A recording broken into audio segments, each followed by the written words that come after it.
உங்கள் இல்லங்களில் வந்து உங்கள் உள்ளங்களை உயிர்ப்பிப்பது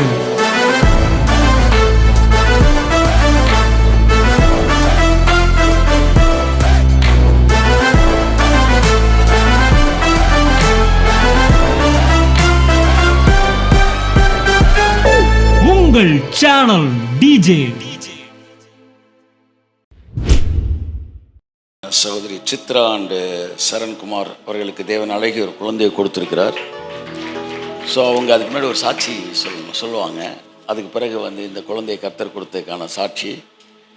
வேதம் சொல்லுகிறவருடைய பிள்ளைகள் எல்லோரும் இஸ்ரேலிலே சாட்சிகளாகவும் அற்புதங்களாகவும் அடையாளங்களாகவும் இருப்பார்கள். So every baby is a signature of God. Amen. So இவங்க லைஃப்பில் நடந்த ஒரு அந்த குழந்தைக்கான சாட்சியை சொன்ன பிறகு ப்ரைஸ் கார்ட். நான் வந்து என்னோட நேட்டிவ் திருநெல்வேலி. 2019 ஒரு பெரிய ப்ராப்ளமை ஃபேஸ் பண்ணுற சுச்சுவேஷன் எனக்கு வந்துச்சு. அதெல்லாம் பிரதர்கிட்ட நான் சொல்லியிருக்கிறேன். அதுலேருந்து வெளியில் வர முடியாமல் ஃபுல்லாக டிப்ரெஷனுக்குள்ளே ரூம்குள்ளேயே அடைஞ்சு கிடந்தேன். ஆக்சுவலாக நான் ஜாலியாக ரொம்ப ஜோவியலாக இருக்கிற பொண்ணு. ஸோ எப்போ பாரு அழுக, அதுலேருந்து வெளியில் வர முடியாமல் தவிச்சிட்டு இருந்தேன். எங்கெல்லாம் மீட்டிங் அம்மா அப்பா கூப்பிட்டு போனாங்க, எனக்கு ஒரு மன அமைதி கிடைக்கவே இல்லை. ஸோ மீட்டிங் போனால் கூட கொஞ்சம் தான் டிப்ரெஷன் போகிற மாதிரி ஒரு ஃபீல் ஆச்சு.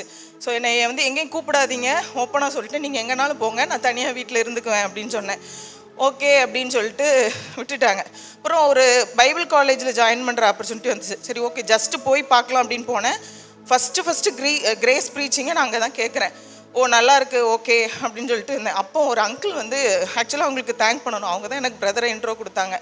அவங்க சொன்னது என்னென்னா, ஒரு நீங்கள் உன்னோட துக்கம்லாம் மறையணுன்னா ஒரே ஒரு கீ பாயிண்ட் உனக்கு தர்றேன் அப்படின்னாங்க. உடனே ஓகே நீ எனக்கு அதுதான் நான் தேடிட்டு இருக்கேன் அப்படின்னு. உன்னை ஜஸ்ட் இன் இண்டியான்னு ஒரு யூடியூப் சேனல் இருக்குது, அதை நீ ஃபாலோ பண்ணனா ஒரு மெசேஜ் கேட்டேன்னா உன்னோட கண்ணீர் எல்லாம் மறைஞ்சிரும், நீ இவ்வளோ துக்கமுகமாக இருக்க வேண்டிய அவசியமே இல்லை அப்படின்னாங்க. ஓகே அப்படின்னு சொல்லிட்டு நான் கேட்க ஆரம்பித்தேன். அன்னைக்கு ஒரு பாயிண்ட் அவங்க சொன்னாங்க, ஆக்சுவலாக வந்து விசில் சவுண்டு மட்டும் கேட்குமா, நான் பாரம்பரிய சபையில் இருந்தேன், அதை மட்டும் நீங்கள் மைண்டில் ஏற்றுக்காத, நீ கேட்க மட்டும் செய் அப்படின்னாங்க. அப்புறம் ஆக்சுவலாக கேட்க எனக்கு விசில் அடிக்க முடியலாம் ஃபீல் பண்ணேன். எனக்கு தெரியாமல் போச்சு அப்படிங்கிற அளவுக்கு. ஸோ அவ்வளோ அடிக்ட் ஆகி எப்போ நான் 3 மணி 4 மணி தூங்கவே மாட்டேன். ப்ராப்ளமை யோசிச்சுட்டே இருப்பேன், இதுலேருந்து எப்படி வெளியில் வரேன்னு தெரியாமல். அடுத்து 3 மணி 4 மணி அடிக்ட் ஆகி மெசேஜ் கேட்க அதாவது கொஞ்சம் கொஞ்சமாக ப்ராப்ளம் சால்வ் ஆகும். ஆனால் என் விஷயத்தில் உடனே நடந்துச்சு. உடனே பார்த்தேன் ஒரு பெரிய மிராக்கிள். எப்படி உடனே இந்த தேவ மனிதனை இப்படி ஒருத்தர் இவ்வளோ நாள் நம்ம தெரியாமல் இருந்திருக்கோம். சின்ன வயசுலேருந்து பைபிளை நான் தூக்கிட்டே போனவ, கர்த்தரை ருசித்து பாருங்கள்னு ஒரு வேர்டு இருக்குது. அதை வந்து அந்த வேர்ஸ் நான் அது வரைக்கும் உணரவே இல்லை. இந்த இங்கே கேட்க மெசேஜை நிஜமாகவே ருசிச்சிட்ருக்கேன் நான். அவ்வளோ அருமையாக வந்து ஒவ்வொன்றையும் நான் கேட்டுகிட்டே இருக்கேன். ப்ளஸ் இப்படி ப்ராப்ளம் எனக்கு எல்லாம் சால்வ் ஆச்சு. அடுத்து மேரேஜ் ஆச்சு. மேரேஜ் ஆகி 2021 டிசம்பரில் மேரேஜ் ஆச்சு. மேரேஜ் ஆகி கேரளா போனேன். இவங்க கேரளாவில் ஒர்க் பண்ணாங்க. கேரளாவில் இருக்கிறப்ப வந்து அங்கேருந்து ஒரு 6 மந்த்ஸ்லேயே நான் இங்கே வர்ற மாதிரி ஆச்சு. இவருக்கு போஸ்டிங் மதுரை கிடச்சிச்சு. என்ன ஆண்டவர், எனக்கு கேரளா லைஃப் ஓகே எல்லாம் மறந்து இருக்கிறோம் அப்படின்னு நினச்சிட்டு இருக்கிறப்ப இங்கே வந்தது ஓகே அப்படின்றப்போ இவங்க மதுரை எடுக்கவும், மதுரைக்கு வந்த உடனே எனக்கு ஞாபகம் வந்தது, ஆண்டவர் நான் எத்தனையோ பேர்கிட்ட என்னை அங்கே சபை கூட்டு போங்கன்னு யாரும் என்னை கூட்டு வர முன் வரவே இல்லை. ஆண்டவரே நீங்கள் அனுப்புனார். அனுப்பிட்டு இங்கே வந்த உடனேயும் ஃபஸ்ட்டு பிரதரை பார்த்துட்டு யாரெல்லாம் என்ன கூட்டு வரல எல்லாருக்கும் மெசேஜ் அனுப்பிச்சுட்டேன், ஃபோட்டோ எடுத்து. நான் லைவாக நான் உட்காந்துருக்கேன் இந்த சபையில். இவங்க எல்லாரையும் பார்த்துட்டு இவங்களாம் எவ்வளோ லக்கி அப்படின்னு நினைப்பேன். இப்போ நான் அந்த லக்கியாக நான் ஒரு சீட்டில் அதில் உட்காந்துருக்கேன்னு நினைக்கிறப்ப எனக்கு ரொம்ப சந்தோஷமாக இருக்குது.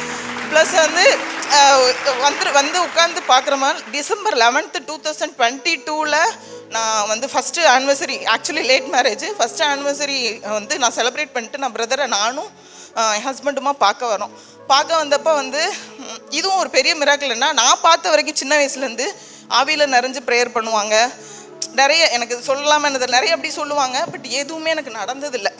என்னென்னமோ ப்ரேயர் பண்ணுவாங்க, எனக்கு எதுவுமே நடந்ததில்லை. அதனால் அந்த மாதிரிலாம் யாருமே தலையில் கை வைக்க நான் அலோவ் பண்ண மாட்டேன். என்னை கூட்டு போகாதீங்க மாம்னு சொல்லிடுவேன் யார்கிட்ட இருந்தாலும். உடனே ஓகே நீ என் பேச்சை கேட்க மாட்டேன்னு விட்டுருவாங்க. அப்புறம் நான் பிரதர்கிட்ட சும்மா ஜஸ்ட் உட்காந்து ஒரு 5 மினிட்ஸ் நாங்கள் பேசினோம். பிரதர் ஒன்றுமே சொல்லலை, எவ்வளோ இயர்ஸ் ஆச்சு எல்லாம் கேட்டுட்டு ஜஸ்ட்டு ஹேண்ட் ஷேக் பண்ணிவிட்டு நெக்ஸ்ட் இயர் இந்த வருஷம் உங்களுக்கு பேபி இருக்கும்னாங்க. அவ்வளோதான் சொன்னாங்க. உடனே நான் சொன்னேன் சரி ஓகேன்னு சொல்லிட்டு பிரதர் சொல்லிட்டாங்க கண்டிப்பாக பேபி இருக்கும் அப்படின்னு. அப்புறம் சரி ஒரு ஒன் மந்த் ஆச்சு, சரி ஜென்ரல் செக்கப் சும்மா போய் பார்த்துட்டு வருவோம் அப்படின்னு சொன்னப்போ February 2023 உங்களுக்கு செக் பண்ணிவிட்டு ஒரு 3 months டேப்லெட் கொடுத்தாங்க, விட்டமின் டேப்லெட்ஸ் கொடுத்துட்டு பேபி உங்களுக்கு நார்மலாக ஃபார்ம் ஆக வாய்ப்பு இல்லை, அப்படின்னு சொல்லிட்டு அவங்க சொன்னாங்க, உங்களுக்கு ஐயுஐ பண்ணணும் இல்லைன்னா ஐவிஎஃப் பண்ணணும் அப்படின்னு. அப்போ தான் நான் ரொம்ப ஸ்ட்ராங்காக ஆண்டவரை பிடிக்க ஆரம்பித்தேன். நான் போயிட்டுருக்கிற இடம் வேறு, என் லைஃப் ஸ்டைலே இப்போ மாறிடுச்சு. அது எப்படி என்னை நீங்கள் போய் ட்ரீட்மெண்ட்டுன்னு விடவே மாட்டீங்க அப்படிங்கிறது ரொம்ப ஸ்ட்ராங்காக இருந்தேன். இப்போ 25th February இது நடந்துச்சு, சாட்டர்டே. 26th வந்து சண்டே நான் இங்கே வர முடியாத சுச்சுவேஷன் ஆச்சு. அப்போ ஆக்சுவலி இவங்கன்னு நினைக்கிறேன், பிரியா அண்ட் அசாருதீன்கிற ஒரு கப்புள் வந்து சாட்சி சொல்கிறாங்க. பேரோட குழந்தையோட வந்து உடனே எசுப்பா இந்த இடத்துல நான் சொன்னேன், இந்த இடத்துல கொண்டு போய் ஆண்டவர் நிறுத்துவார். அவங்க 3 மாதம் கெடு வைக்க எனக்கு முடியாது, இது ஆண்டவர் கொடுத்தது. அப்போ வந்து பிரதர் சொன்னாங்க, குழந்தைய வந்து அழுதுலாம் வாங்க முடியாது அப்படின்னு. அதுலேருந்து நான் ஒரு சொட்டு கண்ணீரை வடிக்கலை குழந்தைக்காக, நான் ஆண்டவர் கண்டிப்பாக கொடுப்பாரு அப்படின்னு. டிசம்பர்னு சொன்னாங்கன்னா கண்டிப்பாக டிசம்பரில் பேபி இருக்கும் அப்படின்னு. உடனே இவங்க கூட அது ஃபெப் ஆயிடுச்சு, மார்ச் ஆயிடுச்சு அப்படின்னு சொல்லிட்டு இருந்தாங்க. இல்லை கண்டிப்பாக குழந்தைய கொடுத்தே ஆவார்னு. ஏப்ரலில் இது மேலே வந்து அவங்க சொல்லியிருந்தாங்க, நீங்கள் ஐயுஐ பண்ண எங்ககிட்ட வரணும் அப்படின்னு. அங்கே உள்ள நர்ஸ்டெல்லாம் சொல்லி வச்சிட்டாங்களா ஐயுஐக்கு ஒரு பேஷண்ட் வருவாங்க அப்படின்னு. மேலே நான் கன்ஃபார்ம் பண்ணிட்டேன். ஸோ ஸ்ட்ராங் ப்ரெக்னென்சி அப்படின்னு சொல்லி சொன்னாங்க, எந்த ப்ராப்ளம் இல்லை அப்படின்னு. ஸோ தேவனுக்கே மகிமை. ஸோ அதுக்கப்புறம் என்னென்னா 3rd month NT ஸ்கேன் எடுக்க போனேன். NT ஸ்கேன் எடுக்க போனப்போ அவங்க சொல்லிட்டாங்க ஏஜ் ரிஸ்க் இருக்குது. ஸோ ப்ராபபிலிட்டியில் ஒரு சார்ட் போட்டு கொடுப்பாங்க, அதில் சொல்லிட்டாங்க டவுன் சிண்ட்ரோம்குள்ள சிம்டம்ஸ் இருக்குது அப்படின்னாங்க. இல்லை எனக்கு அப்படிலாம் இருக்காது, ஒரு ஸ்கேன் பண்ணணும், NIPT டெஸ்ட் பண்ணணும், 20,000 ஆகும். எனக்கு அதுவும் அதெல்லாம் எதுவுமே இருக்காது, எனக்கு பூர்ண சுகத்தோடு தான் ஆண்டவர் கொடுப்பாருன்னு ஸ்ட்ராங்காக இருந்தேன். ப்ளஸ் இல்லை நீங்கள் பேபி க்ரோத் ஆகிட்டே இருக்குது, இல்லைன்னா அபார்ட் பண்ண முடியாது, ஸோ நீங்கள் ஏதாவது வந்து எடுத்து பார்த்துக்கிறது பெட்டர்னாங்க. ஓகே, உங்களுக்காக நான் ஒரு சாட்சிக்காக வச்சுக்கிறேன் அப்படின்னு சொல்லிட்டு நான் எடுத்தேன். எனக்கு எதுவுமே ப்ராப்ளமாமல் ஒரு ஹெல்தி பேபியாக பிரதர் சொன்ன மாதிரியே December 23rd எனக்கு ஒரு அழகான பையனை ஆண்டவர் கொடுத்தாரு. அதே மாதிரி நார்மல் டெலிவரி ஆக வாய்ப்பு இல்லை, ஏஜ் ஆகிட்டு அப்படின்னா. ஐயோ நான் அதெல்லாம் நம்பவே இல்லை அப்படின்னு. மார்னிங் தான் போய் அட்மிட் ஆனேன், ஆஃப்டர்நூனே எனக்கு பேபி பிறந்துச்சு. தேங்க்யூ. பாருங்க, ஒரு சாட்சியை வந்து இன்னொரு சாட்சியை என்ன செய்கிறது, உருவாக்குகிறது. நீங்கள் வாங்க, முன்னாடி வாங்க. அசார் பிரியா இவங்களுக்கு வந்து எத்தனை வருஷம் கழிச்சு உங்களுக்கு சார்? 6 வருஷம் கழிச்சு அவங்களுக்கு குழந்தை பிறந்துச்சு. அவங்ககிட்ட சொன்னது 1 year டைம், என்ன அடுத்த வருஷம் வர கிறிஸ்மஸ்க்கு வந்து நீங்கள் குழந்தையோடு இருப்பீங்க அப்படின்னு. கரெக்டாக அந்த வருஷம் அவங்களுக்கு குழந்தை கொடுத்தாரு கர்த்தர். ஸோ அவங்களோட சாட்சியை இவங்க கேட்டப்போ இவங்க லைஃப்பில் கர்த்தர் விசுவாசத்தை கொடுக்குறாரு. ஆமேன். கையை தட்டி வருது. ஆமேன். இயேசு சொன்னார், நீங்கள் எனக்கு சாட்சிகளாய் இருப்பீர்கள். ஒரு சாட்சி இன்னொரு சாட்சியை பிறப்பிக்கிறது, ஒரு வெற்றி இன்னொரு வெற்றியை பிறப்பிக்கிறது, ஒரு நெருப்பு இன்னொரு நெருப்பை பிறப்பிக்கிறது, அக்கினி அக்கினியை பிறப்பிக்கிறது. கர்த்தர் பாருங்க வந்து இது ஒரு பெரிய செயின். இவங்க வரும்போது இவங்களுக்கு முன்னாடி ஒரு ஆளுக்கு ஜோம் பண்ணி அனுப்புகிறேன். அப்படி தான் தீபாவுக்கு ஜோம் பண்ணும்போது எந்திரிச்சில்லுமா இவங்களுக்கு ஜோம் பண்ணிவிட்டு வேற ஒரு விஷயத்துக்காக நான் ஜோம் பண்ணிவிட்டு அனுப்பிச்சிட்டேன். போயிட்டாங்க 2 பேரும்.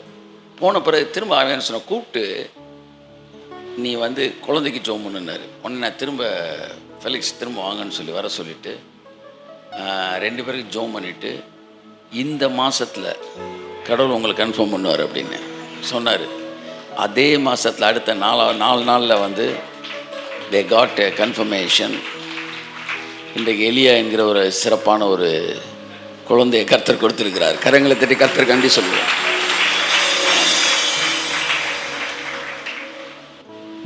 தேங்க்யூ. ஸோ இந்த குழந்தைய thank you, God bless you. So சகோதரி வந்து ஒரு பெரிய சாட்சி. நான் லாஸ்ட் வீக் அப்படியே வாக் பண்ணி உள்ளே போகிறப்ப சகோதரிகிட்ட சொன்னேன், நீங்கள் வந்திருக்கீங்க சாட்சி சொல்லலாமேன்னு. சரின்னாங்க. நான் மெசேஜில் வந்துட்டு மறந்துட்டேன் டோட்டலாக. ஸோ கர்த்தர் ஒரு ஹெல்தியான நல்ல ஒரு குழந்தையை கொடுத்துருக்கிறார். கரங்களை தட்டி கர்த்தர் நன்றி சொல்லுவோம்.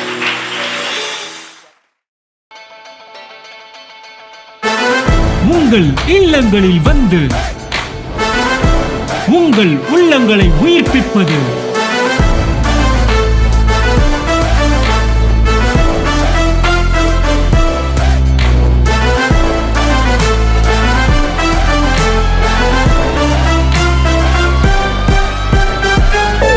உங்கள் சேனல் DJ